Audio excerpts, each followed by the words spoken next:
Today's episode is brought to you by Pat Live. Did you know 76% of customers hang up if they don't reach a live person, and 85% of those customers won't call back after an unanswered call? Missed calls means missed opportunities to successfully grow your business.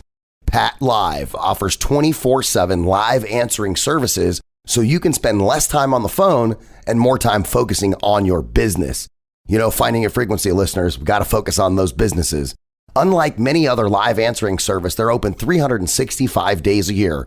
Their friendly and professional agents are all located in the United States and provide all the benefits of a personal receptionist, but at a fraction of the cost. They offer fully customizable scripts and call handling experiences to fit your business needs and fit seamlessly with your brand. Pat Live is more than just an answering service. They offer everything from message taking, call screening and transfers, to lead collection, appointment scheduling, order processing, and more. And now, for a limited time, Pat Live is offering listeners of this podcast, Finding Your Frequency, 15% off the regularly listed rates. This is only available over the phone, so make sure you give them a call right now at 866-712-1879. Again, that's 866-712-1879, and mention the Finding Your Frequency podcast for more information, or visit patlive.com. 15% off the regularly listed rates. Make every call count with Pat Live. 866-712-1879. Mark, you're 1 Charlie. Mark, 1 Charlie. Ladies and gentlemen, I'm full of optimism. Einstein's theory of relativity. Still seeing it quite well through that haze. T-minus 37 seconds. Fight with growing confidence. E equals MC. That all men are created equal. About the future innovations. And growing strength in the air. Tear down this wall. Head on. Something's happening coming up on station. This is Finding Your Frequency with your hosts, Jeff Spinard and Ryan Treasure. It's time to speak up, share your voice, and hear from the thought leaders. Ladies and gentlemen, welcome to another fantastic episode of Finding Your Frequency. I'm your host, Ryan Treasure, and I just want to give a big shout out to everybody listening to the radio show, and thank you guys all for listening to the show and sharing it with your friends. It really means a lot. For those of you who have given me the most wonderful privilege of having 5-star iTunes reviews, I really appreciate that. We try really hard at Finding a Frequency to bring some very good content to the table that can be used for a multitude of purposes and really help people learn about entrepreneurship, business, life, health and wellness, and everything that's important to people. And we're not going to stray from that at all today. We're going to keep up the pace. We have a great guest for you guys. And today we're going to talk about leadership. What is leadership? What is true leadership? How do you become a leader? What are the secrets to building strong leaders? And what are some of those attributes maybe that a leader would have? And then, of course, you have a lot of millennials who are, getting into the middle-aged component of their life. And a lot of them are managers and vice presidents and all of those things. And so we'll talk a little bit about how the shift is happening in the workforce. And then, of course, I hope you guys are all staying safe, staying healthy with this lockdown that's been in place. This episode is going to be airing in May, so we're hopeful that we can get the economy back up and running here. But I want to just send a big heartfelt shout out to all the listeners, sending you guys all some good vibes. So stay safe and stay healthy. So Finding Your Frequency, we talk about just that, finding your frequency in life, business, all of those types of things. And, why do you do what you do? Why did you write that book? How did you become a successful entrepreneur? And we're going to stay the course with that today as we talk to our fantastic guest today, Alain Hunkins, who is joining us, and he is the author of Cracking the Leadership Code, 3 Secrets to Building Strong Leaders. Alain, welcome to the show. Thanks so much, Ryan. It's great to be here with you today. Thanks. We appreciate you taking time out of your day to jump on with our listeners here on Finding Your Frequency. And, I just want to kick this thing straight off and ask you our opening question. Alain, how did you find your frequency in life and in business? And why did you decide to become a leadership mentor? For me, if I look back, and I think many people later in life, when you look back, it seems like there was some kind of a straight line, but while you were taking the journey, there was nothing straight about it. But if I had to say there was a common theme I have always been passionate about understanding people. I've been fascinated. People are fascinating. Like, why do we do what they do? Why do we behave the way we do? And also, why do we lead the way we do? And so, for me, leadership is not so much about a title or a position. Leadership is really a state of mind, and that anyone who has ever tried to influence somebody else to do something is in a leadership role. And that for me started early on. I got fascinated by psychology. And then actually I went on and studied acting. I went to a professional acting school for 3 years for graduate school, where I got to put myself under the microscope and take myself apart and look at my own physical and vocal behavior. And from there moved into teaching in schools, doing leadership training and coaching in schools, and then transitioned from working with kids to working with adults in organizations about 23 years ago. And since then, I've gotten to see up close working and coaching, training leaders all over the world. And what I've noticed is that there are patterns of behavior of what great leaders do and also what lousy leaders do. And so I was just fascinated, and I started taking notes. And about 10 years ago, I started writing those notes into blogs, and those blogs became chapters, and those chapters ended up becoming this book, because what I really want to do is help people to accelerate their own leadership learning curve. Because the fact is, experience is the best teacher, but if you can get a couple shortcuts, it's really helpful.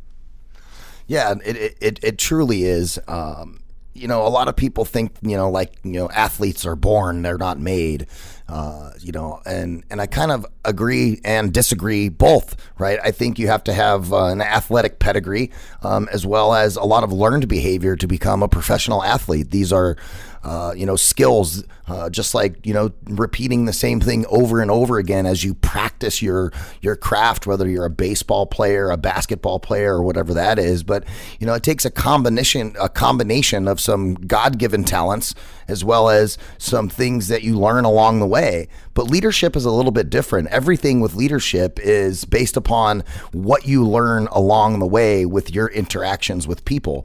So how do you define, the ascension from a standard employee at a company or some maybe lower level, middle section, and that ascension to leadership? Because like you said, leadership is not necessarily a title, but it's a role that you play, and it's a mindset that you have.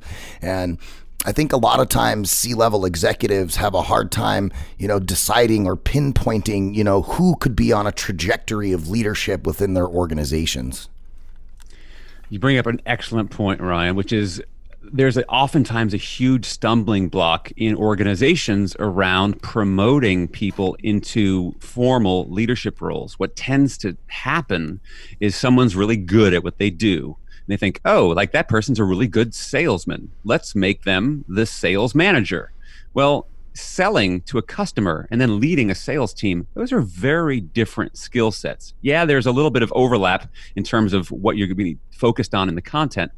But most times people end up jumping into these roles with really little to no training. And so what do? They just model and copy the leaders that they've seen. And unfortunately, if you date that back generation by generation, so many leaders are still living out the inherited leadership legacy that comes back from the dawn of the industrial age, which was built for a very different economy where 95% of the workforce was working on an assembly line in a factory doing repetitive, mindless skills. And that's why Henry Ford famously said, "Why is it every time I want a pair of hands, they come with a brain attached?" Well, that's not the world that we're living in anymore. Right. And so leaders have to understand, if you're trying to lead with a mindset that really dates from a playbook from 100 years ago, you're way out of touch. And certainly you were talking about millennials and certainly Gen Z both, who now make up 61% of the workforce. They know that those old ways won't work and they won't stand for it. And now we live in this world where we have such transparency that between LinkedIn and Glassdoor and things like that, people know where the grass is greener, and people are not afraid to hop the fence to go there if they can. Yeah, no, you're 100%. You have so many review sites out there for companies that, it's very easy to look up some stuff. You know what just ticks me off a little bit though, especially with Yelp, is people can put reviews on Yelp and not even do business with the company that they're giving a review about.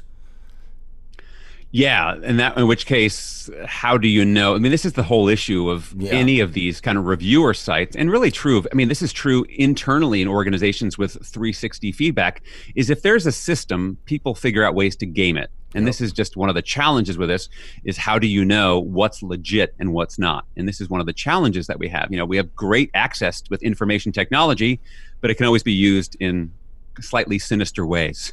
Yeah, that's true. You know, reading through some of your press material, you have some information in there that kind of struck me about old school leaders versus new school leaders, or old school leaders in a new school kind of world. And I just want to share a story. I'm a father of a 6-year-old daughter, right? I'm former military. My father was former military, right? So I grew up in a household with the old school mentality. I myself am, even though on the tail on the beginning cusp of millennial, I don't really associate myself with the millennials as much as I probably more associate with Gen Xers in that space. And I've had to really learn over time that some of my father's old school ways of you do this or else, right, that type of mentality just doesn't work today. And I've had to reassess my own ability to communicate with my daughter in a mechanism that she can receive and understand, because those things are different. And I noticed the same thing as I'm also in a leadership role in the Voice America business here at the talk radio station, and a long time ago, I had to make a decision on, how am I going to lead? And so I've always chosen to, number one, lead by example, and don't ever expect somebody to do something that I'm not willing to do myself. But then I think number two is, letting your people know that as a leader, that one of your primary roles is to help them. It's not an ego-driven thing. It's how can I help you to accomplish your job, ultimately getting to the company completing its goals? Let's talk a little bit about that. Yeah, for sure. I mean, the importance of leaders helping that person. And I love the fact that you also recognize that, particularly with your daughter, is just realizing that old school model doesn't work. Because the old school model, whether it's at home or at work, is really based on power play, right? Why do I do this? Because I'm your boss, that's why. Because I'm your daddy, that's why. And I just want to share an example of where I learned a great lesson about that as a father, actually. So I have a son who's now 16, but I remember there was a time he was probably about 3 or 4, and when your kids are that age, and one of the hardest things is trying to get them out of the house to get somewhere, whether it's school or stuff, because they're moving at the speed of a 3-year-old. They can't move much faster, and they're putting on I remember it's a rainy day, he's trying to put on his boots, and I'm a 6'3" guy, I've got a big voice, and I just found myself, I was like, Alexander, come on, we got to go. And and he turned to me and he just broke down in this puddle of shame and tears, and that's the last thing I wanted to do. And I felt terrible. And then, finally got him to where we were. And I remember debriefing with my wife later on about this whole thing, telling her how terrible I felt about all of it. And she said, I hear that. And she said, so what were you doing 20 minutes earlier to set Alex up for success so he can get out in time? And that kind of rocked my world, right? It was like really good, honest feedback, because realizing he was behaving exactly the way a 3-year-old ought to behave.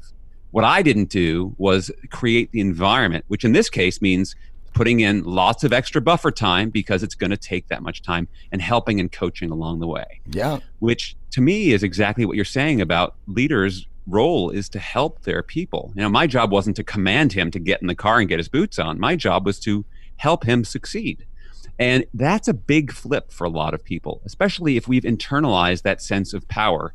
Because there's a part of that power that when we're in that role of power is intoxicating, right? Because we know we can wield it. And that particularly in a job where people's paychecks and their mortgages are on the line, people might put up with some less than ideal behavior. So that's something for us to rethink. And so the subtitle of the book, The 3 Secrets to Building Strong Leaders, is really gets into the how. How do we go about creating these relationships that are built on support as opposed to control? Right. And those three secrets are around connection, communication and collaboration. Yeah, and I really like the story that you told, because that's kind of the same, I guess, realization that I have. You know, I grew up in a military family. You know, we you know, my dad used to yell at me all the time. You know, and it wasn't a big deal because that's just the way that it was. It wasn't something that, you know, really caused me a bunch of stress. But it's completely the opposite for my daughter. You know, if and I'm the same as you. I'm 6'2". I'm 230 pounds. I got a big voice. You know, even me just talking normally, my daughter will say, "Dad, why are you yelling?" And I'm like, "Whoa!" And I've had to go, okay, plug your ears and say, "Hey, this is yelling. This is me talking normally. I'm sorry that I have a voice that kind of sounds like that, but I've learned that all I need to do is just talk." Right? There's no sense in having, you know, a volume uptick, because it does exactly that for her and always has. If I yell or get a little loud in a scenario where, you know, I'm trying to, you know, get my point across, you know, schoolwork is a perfect example, especially right now, right? I work from home on Mondays, but I come to the studio Tuesday through Friday because we still have our operation running here in Phoenix. And so Mondays I'm home, and my daughter has karate and all these things and all these activities that she's doing by Zoom, you know, trying to keep her busy and all those things. But you know, she wasn't doing her schoolwork and she wasn't focusing. And, you know, and I finally just came to the conclusion. I'm like, Marley, you need to sit down. You need to do this work, because if you don't do this work, then you're not going to be able to do anything else today. This thing comes first, you know. And I found myself getting slightly louder with my request. You know, because, you know, as a father, there are some things, schoolwork is one of them, that there are no ifs, ands, or buts. Don't argue with me. You know, you've got to go to school. You've got to read books. You've got to learn stuff. You know, those are some things where there is just no questioning that in my mind. But at the same time, I don't want my child to grow up as some subservient robot, right? And teaching her the ability to, you know, think on her own requires me to be quiet for a few minutes and allow her the opportunity to communicate, and then kind of just feel that. And I think that's, from a leadership standpoint, when you take that type of scenario with a business, that's a lot of the important features of a leader too, is being able to sit back, be quiet, and listen sometimes. And so I often think about some stuff that my mom used to tell me, that, you know, God gave us 2 ears and 1 mouth for a reason, so we'd listen more than we talk. Yeah, totally. Yeah, as you're saying that, I think you've hit the nail on the head here, Ryan, which is, you know, the fact is, being directive saves time in the short term, right? It's like, do this, do that, right? And they may comply at a certain point, but as you will find out soon enough, when your kid becomes a teenager, there'll come a point where they'll rebel. If all we do is push on people, eventually they'll push back. And I think your point, well taken in the business world, is, you know, instead of thinking that we as leaders have to be the know-it-alls and the advice givers and pushing that on people, is that we're much better off, in fact, creating some space and asking questions. So, for example, with your daughter, so what will it take for you to get your homework done? How can we set up the afternoon for you to do your homework? And let her come up with her own solutions. And obviously, if she's way off course, then you can offer your teachable, coachable advice. But before that, giving her that space. And the same's true at work, is that how do we create that? Because when people create their own solutions, they take pride in the ownership of that. Whereas if I just tell people what to do, like, oh, well, that's his idea, whatever. And so I think a lot of leaders fall into the danger of trying to add too much value, because, you know, we might be smart and skilled in what we're talking about. But while we're giving all this stuff, what we're not really getting is people's own commitment. And so it is a flip from pushing to pulling. It's from telling to asking, right? So from commanding to being more facilitative and drawing people out. And that's a huge shift for a lot of people who are used to that old school style of leadership. And you know, for me at work, it's not as difficult from my old school upbringing versus at home. At home, it's really hard for me. You know, Elaine, like I'm telling you, I have some days where I can just be the most calm, cool, collected guy, right? And then, you know, throw on some COVID-19 and a little stress and a little unknown and a little this and a little that. And, you know, the next thing you know, I'm I'm communicating differently. I don't have those same issues at work, but I definitely do as a father. And I think that's probably why being a father or a parent is like the hardest job you're ever going to have, right? Oh, yeah, no, completely. And it's interesting, the science behind all that too is also when you step into your profession, we talk about people playing roles. When you step into that professional role, you have a job and you also know where there's certain boundaries. Whereas many of us, grew up like you described, your family, your dad, like you grew up where the boundaries were a bit more expansive than they might have been. I grew up in a similar situation where the boundaries weren't as well enforced. And so it's much easier to default to those more expansive, boundaryless behavior patterns because we're used to them in those situations. Like I know that my wife says to me sometimes when we're communicating, and she says, wait, you teach professional communication workshops. Can't you do that same stuff at home with us?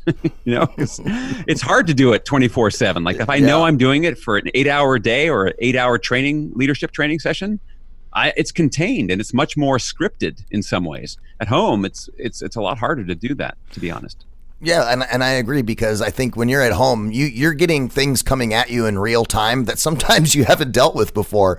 In the workplace, I've been in radio for almost 25 years and here at Voice America for 16 years. I know what's going to happen. I know the questions that the customers have. I know the questions and issues that the internal employees have because I've worked here long enough and been in the position long enough where you kind of start to go, okay, well, yeah, these are the things that happen. These are the things that come up. And, like clockwork, when you hire a new employee, the same questions are always asked. It's always the, hey, am I doing a good job? How can I make more money? How can I move up into the company? And, all of those things are kind of, like you said, in your professional world, they're kind of scripted and you know what's going on. But at home, oh man, stuff just comes at me from left field. Yeah. Yeah.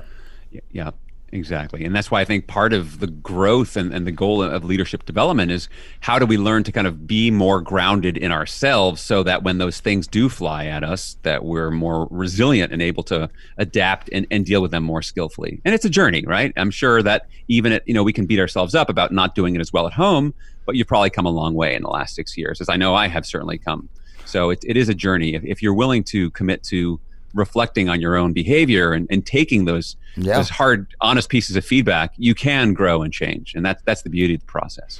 Yeah, and I think that's something that's important for people to understand is when you're trying to make some personal development changes in any aspect of your life, it's not something that just changes overnight. I mean, it's almost like it's your relationship with yourself, just like my relationship with my wife. That takes work. It's not just like, oh, we fell in love and everything's happy and happily ever after and roses and rainbows and just a bank account full of money and everything's just wonderful like you see on TV. That stuff just doesn't work. All that stuff takes effort. And I think it takes the same effort for your own relationship with yourself as well. And I want people to know too, like if you're making some of these changes, like I am, I'm still working on me. I still find times where, I'm being a little bit more, commanding versus collaborative in some certain spaces. And I'm trying to recognize that and I'm trying to be better at that because my daughter deserves that as a daughter and I deserve that for myself. And I think if you're not growing, you're dying, you've got to be always making steps and strides to go the other direction. I think that works in leadership. Like you're not going to get it right all the time, but as long as you are making a concerted effort to internalize the things that you're communicating and then, I like to use the term like an after action report, right? A debrief, and you say to yourself, wait a minute, after this scenario just happened, okay, this happened, that happened, I said this, I did this, could I have done that better? Could I have been, more contained? Could I have been more collaborative? And really asking yourself those tough questions so you can get yourself in a space to be able to make a difference.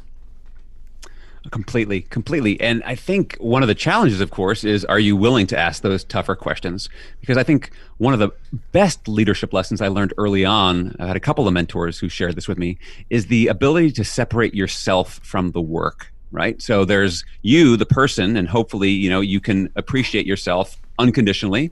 But the fact is, in my behavior, I'm not perfect. So can I reflect on that with a certain level of kind of third party objectivity and go, yeah, I could have done that better.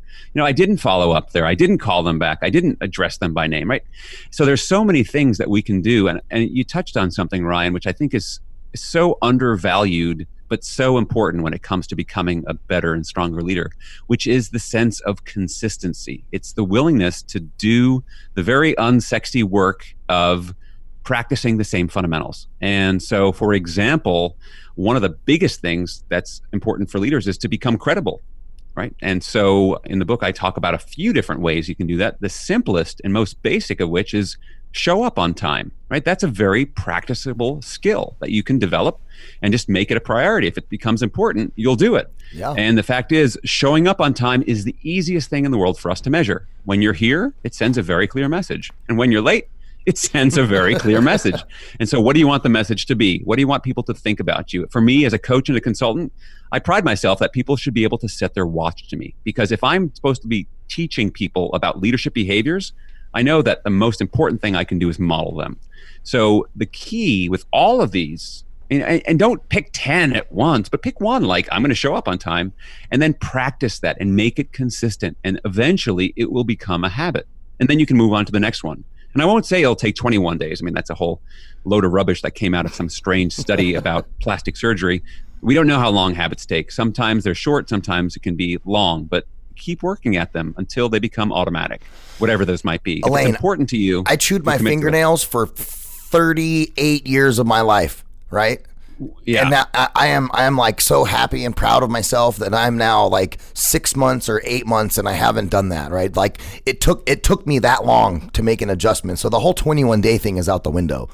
You know? Yeah. Well, good for you. But congratulations. But how awesome is it as a sense of accomplishment when, let's say, you take the idea of being on time. And I tell my team this all the time, 80% of success is just being here when you're supposed to be here so we can do what we need to do.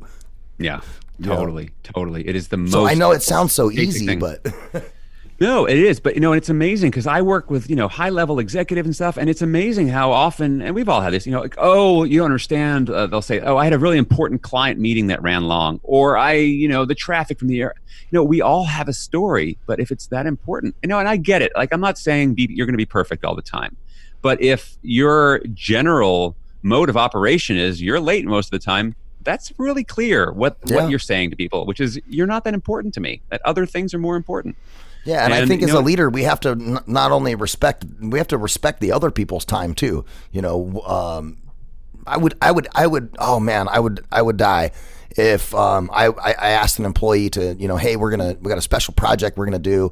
You and I are gonna work on it together. Let's meet at the office at blank time and day, right? And I will guarantee you I will always be there before the other person, just so the simple fact that that's a leadership role that I have to deploy at that time. That's something that I need to be there for. And, being late for something like that is just, some of that's unexcusable. Other than last week on Tuesday, I got a car accident and totaled my truck. Right. Ooh. I was on track to be at the studio about a half an hour earlier than I normally am. But unfortunately, I was literally physically stopped from being able to do so. And I even hated to do that. I had to make a phone call to a customer. I had a training that day, a training session with them, and I had to make a phone call to them right there on the side of the road with my truck all banged up. And I had to go, look, let me tell you what the scenario is. Got in a car accident. I, can't get to the studio in time to do the training. Are you okay with doing that? But so there are some things that are out of your control, but I think it's sometimes, how do you manage those things that are outside of your control that really set the tone for your ability to be perceived or to be a true leader? Yeah. And I think, again, you had the presence of mind to be as conscientious to phone that customer and say, hey, this is what's going on right away, right? That's the first thought you had, right? So it's that sense of conscientiousness. And that's so important because, as leaders, we are under the microscope in a good way.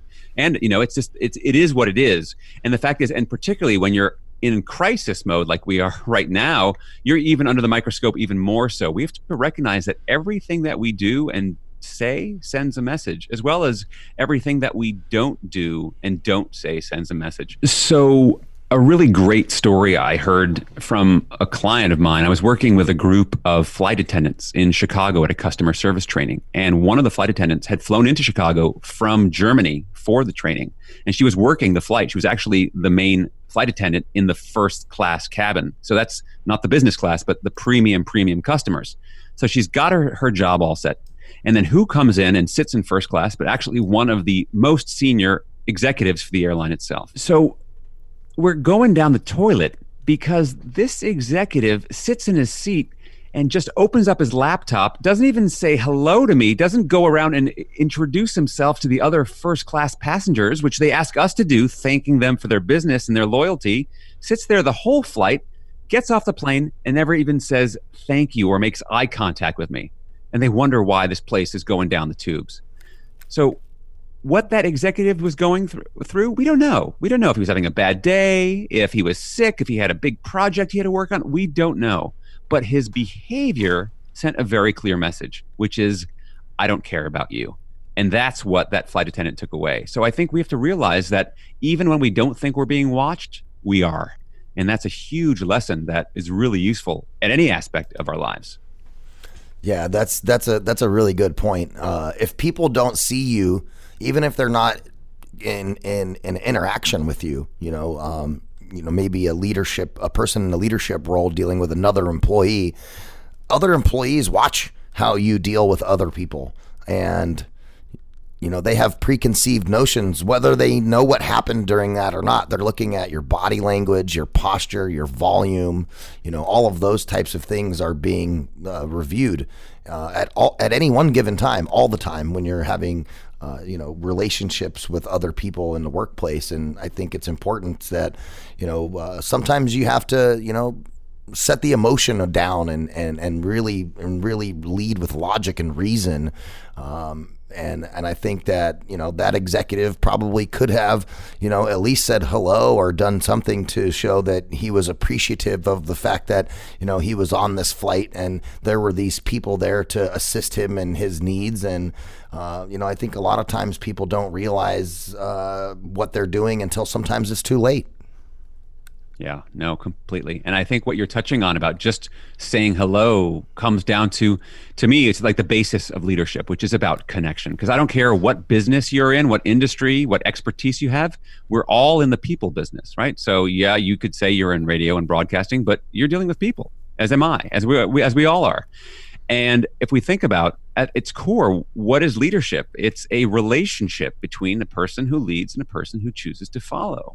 And the quality of that relationship is based on the quality of the connection between those two people. So if you want to amp up the connection, to improve and strengthen the connection, best place to start is by showing some empathy. And for me, I know that word can sound kind of soft and touchy and feely, but the fact is what it basically means is showing people that you understand them and that you care how they feel. I think it was Theodore Roosevelt that said it so famously, right?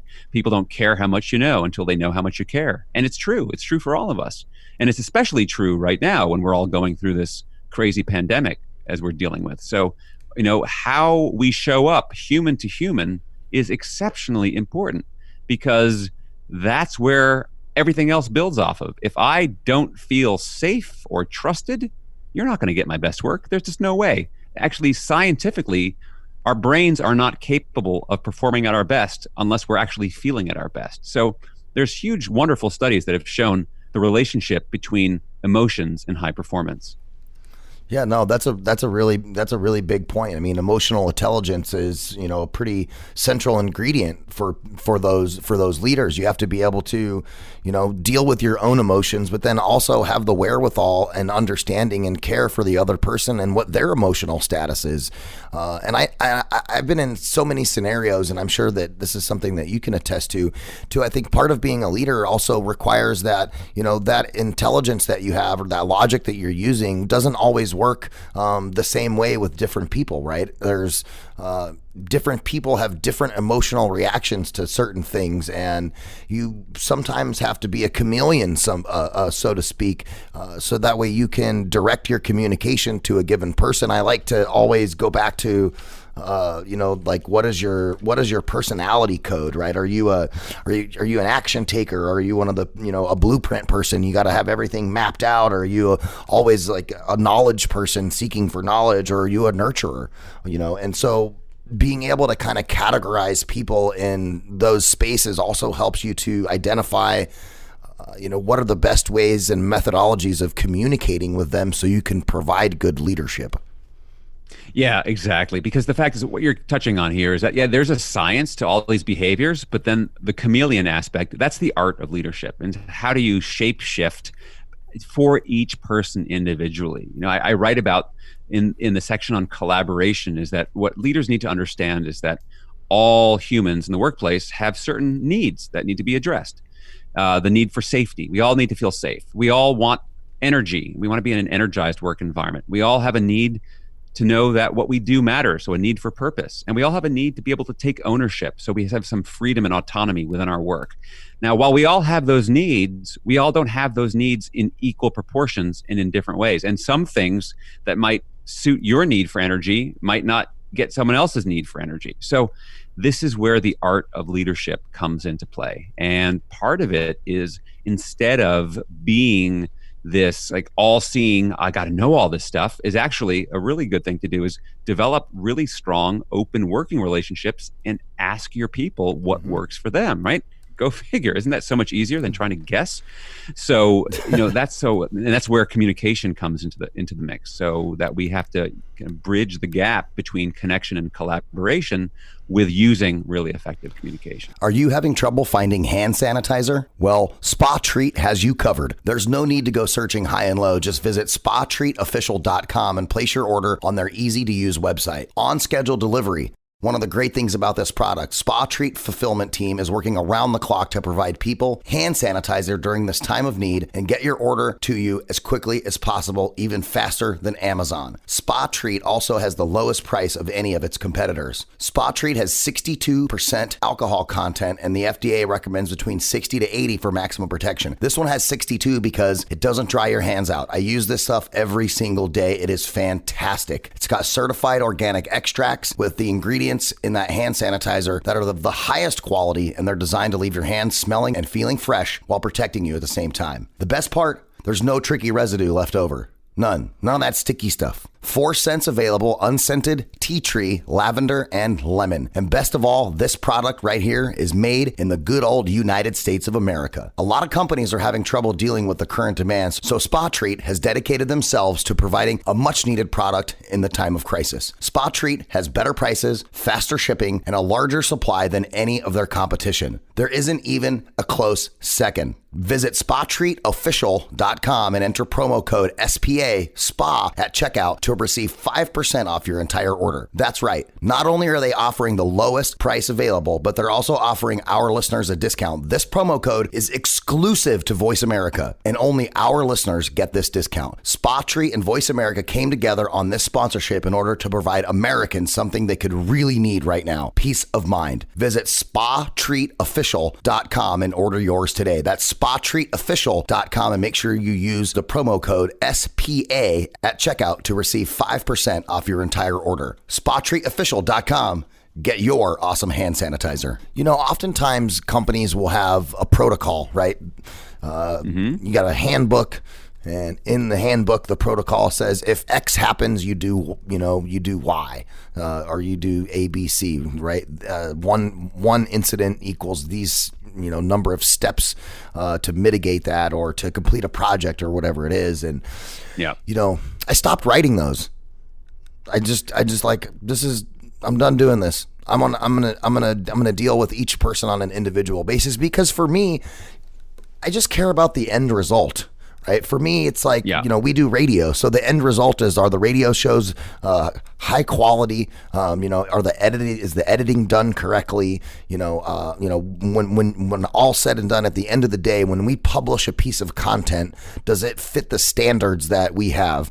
How you get to that portion in the middle is different for every one of our audio engineers. They all have a different workflow that they use. Some like one side of software, some likes a different set of software, but ultimately we want to get to the end result. And it's our job as leadership to provide those people with the tools and the communication to be able to be empowered to go do that on their own, because you're 100% correct. And I've watched this 100 times.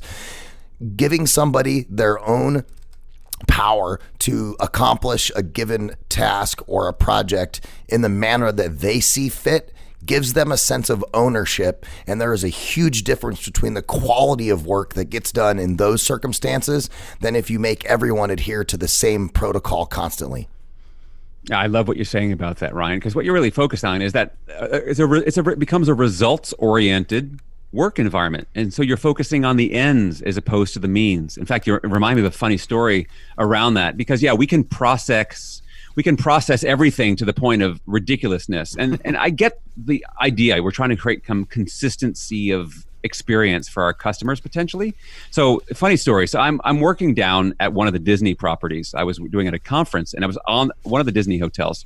And obviously the person at the front desk was given a protocol, a script on how to answer the phone. So I had to call downstairs because the iron in my room wasn't working. And so the woman at the front desk had obviously been given a call script on how to answer the phone. And literally, this is what she said, and this is the tone she said. She said, "Welcome to the Magic Kingdom. It's a wonderful, magical day. How can I help you?" Is that? And so clearly, like it just flew. It was completely opposite to what was going on, as opposed to, you talked about not giving people policy manuals. Nordstrom's, right? The big retail department store. Mm-hmm. So Nordstrom has an employee handbook, and in it, they only have one rule, which is use good judgment in all situations. Which is.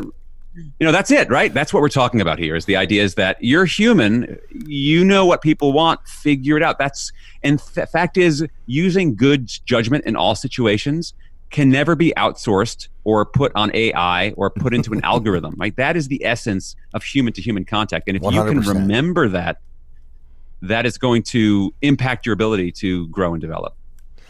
No, I love that. I mean, we have an in-house, manual that's like, don't wear these clothes to work, professional environment. But other than that, I mean, and there's a clause at ours too that says use your better, in case of question, use your better judgment. I think that's true for most any people, is just using your better judgment. And I love what you said. You can't, there's no AI, no protocol, no outsourcing that can take the place of using proper judgment. I mean, in so many conflict resolutions, I don't know how many times I've said to somebody, well, this is the scenario. What would you do? What judgment call would you make, rather than giving them the answer and saying, hey, just go do this? It's always like, well, what do you think we should do here? Yeah, exactly. Yeah, treating people like adults. And obviously underneath that, when we treat people like adults, we've had to already put the deposits in the emotional bank account that people already feel trusted, respected, and valued. Because if they don't have that, then they will revert to, well, I'm going to wait till they tell me what to do. I mean, it's amazing how many adults who are really good at managing their own lives at home, outside of work, show up to work, and then suddenly they resort to being in the second grade. Well, I'm not going to do that because they didn't invite me to the meeting, or they didn't send me the email. So why should I? Because we get into those weird parent-child dynamics. And so like what you're saying before, Ryan, is that the ability to ask questions and have people to step into their own solutions is so much more both effective and empowering. So it's a win-win overall. I want to talk a little bit about the customer and employee experience, especially in any kind of service-based industry. You're a CPA, you're a lawyer, you work at the grocery store, right? Those are all, service components. But where does the customer employee experience and leadership meet together to make sure that collaborative component works in the same manner, so both parties feel that they've been heard out and projects get completed for those customers? Sure. I think we should probably start by defining what is an experience, right? An experience is a sequence of touch points. Now, that can be an employee experience or it can be a customer experience, but the customer experience isn't just buying your product or service, right? It's every single interaction they have with you, which is including things like navigating your website, the actual delivery of your product or service, how you treat them, follow up post-sale. That's all part of it, right? Your branding, everything. Same thing with our employee experience. The idea is that every single time an employee shows up to work, whether in person or virtually, they're having an experience. And based on those touch points, we form our impressions of what it's like to work here. So I think as leaders, are we being intentional and conscious about all those different touch points, both for our employees, and then what they will in turn do is that will ripple down to their interactions with our customers, such is why it's so important for leaders to be really mindful of what is the experience I'm trying to create, and how can I create a better experience for first of all, for my employees, and then how can they create better experiences for their customers? Because it's really hard to put on a happy face and be a great customer service or customer ambassador to your customer if you're not feeling it yourself, right? Because we all smell that out when people are faking it, or at best, if they're faking it. Sometimes they'll just complain in front of our faces. I'm sure you've seen that happen too. So that's where the experience boils out. And so we have to start to break down those experiences into their touch points and thinking, what am I doing in each one of those touch points? I'll give you an example. I mean, classic one is the first day on the job, right? It's one day in someone's life cycle as a career, as an employee, but it counts for so much more because how people are being treated and who they're exposed to and what it's like. I mean, I wrote about this in the book. I tell this story about this employee who just had this day from hell, literally, where the boss didn't show up and he was waiting in the lobby for hours and then had to wait around for 2 hours in an empty room for someone from IT to show up who still couldn't get him a system. I mean, he ended up quitting within the week. So realizing every single moment is an opportunity to make a really positive impression or a negative impression. So what are you doing with those experiences? Yeah, no, that's a really good point, and something that, we try very hard to do with new employees here is, we'll have our graphics person make them a welcome sign that goes into their space where they're going to be working, and try to make sure that when they come in, I'll ask them, especially with our executives and our executive producers, like, are you a Mac person or a PC person? Because they'll sit down in their cube and they're like, I don't even have a computer. And it's like, yeah, because I didn't know if you wanted a Mac or a PC, but now that it's your first day here, you're going to have 3 days of training. I'm going to go buy you a computer while you're doing that. But I wanted to make sure that I got your preference, whether you wanted a Mac or a PC. And just that small touch right there with new people really makes them feel like, oh, well, there's not a computer here for me right now because they wanted to wait to ask me what was my preference. And if a lot of companies don't give you a preference of what type of machine you want to work on, right? And I think that, having that little bit of power on a first day it's a difference maker for setting the tone. I mean, you're absolutely right that those interactions really build up and ultimately set the foundation for what that relationship is going to look like between the employee, the manager, and the company. Oh, completely right. Because think about it. We all start off every new experience. It's the honeymoon phase, right? And we're all high hopes. It's like opening day every baseball season, right? Oh, this is the year. So first day on the job, it's like, this is the honeymoon. It's opening day. And then, are we going to basically, like you do with the PC or Mac, are we going to delight people and surprise them with wonder? Or are we going to just disappoint them and go, oh gosh, did I make the right decision? So yeah, it all connects. Yeah, everything does. Let's talk about meetings for a second here in the last portion of the radio show. Sure. I'm a big fan of Elon Musk, right? I really love technology and space. So he's does both of those things with his cars and then SpaceX and all that. But I was reading an article in Forbes, and one of the things that he had mentioned about meetings was, if you have nothing to contribute in a meeting, why are you there? So how can employees and managers simplify their meetings? Because as you and I know, meetings they're sometimes very unproductive. Sometimes you're being generously nice. Oftentimes they're very unproductive. Yeah, the statistics on this are horrible, actually. Yeah, most of us suffer from too many horrible meetings. So some things to simplify. The first one, I think, which you're alluding to with Musk, is first of all, let's get rid of this idea that everyone needs to be involved with everything. It's okay. It's like, yeah, I know we want to be inclusive as a company, but that doesn't mean we want to be inclusive in stupid ways. I mean, if something doesn't pertain to someone, take them off the invite list. And also, the other thing is, let's get really clear on what's the why behind the meetings, because there are different types of meetings, and So, for example, are we gathering input from people? Are we sharing out information? Are we looking to brainstorm new ideas? Are we looking to make a decision? These are all very different types of meetings. And so often all those different elements get lumped into one large, okay, we're going to have a 2-hour staff meeting, and we try to do all these things. And, some people don't know what the point is. So we have to get really clear as leaders and facilitative, giving them a clear agenda and giving that in advance. And so if I don't get a meeting agenda in advance, I think it's my right to decline. Sorry, until I have an agenda. And I know clients that I've worked with and colleagues that's the rules they've created. And it's amazing how that forces everyone to raise their game. So something as simple as let's make sure we have an agenda and make sure we have the right people in the room. That in and of itself would clean up a lot of the mess that's going on. The next thing around a way to simplify meetings as well is just have, as we're kind of alluding to, is if you're just going to make a decision, that's the meeting, and then let it be over, right? So this whole idea of having this weekly status meeting where everyone reports on everything. I'm sure you've seen the ribbons that say, I survived another meeting that should have been an email. Like, does this really need a meeting? Do we really need to discuss this? So that's something else that we can do.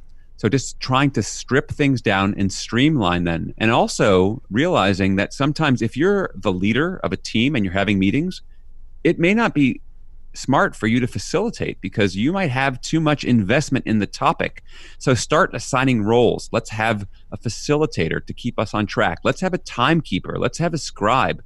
Another key thing to make our meetings more effective as well is making sure that we build in buffer at the end to recap all of the action items coming out of this. I cannot tell you how many meetings I've seen where people discuss lots of great ideas and then the meeting's over. It's like, okay, everyone knows what they're doing, right?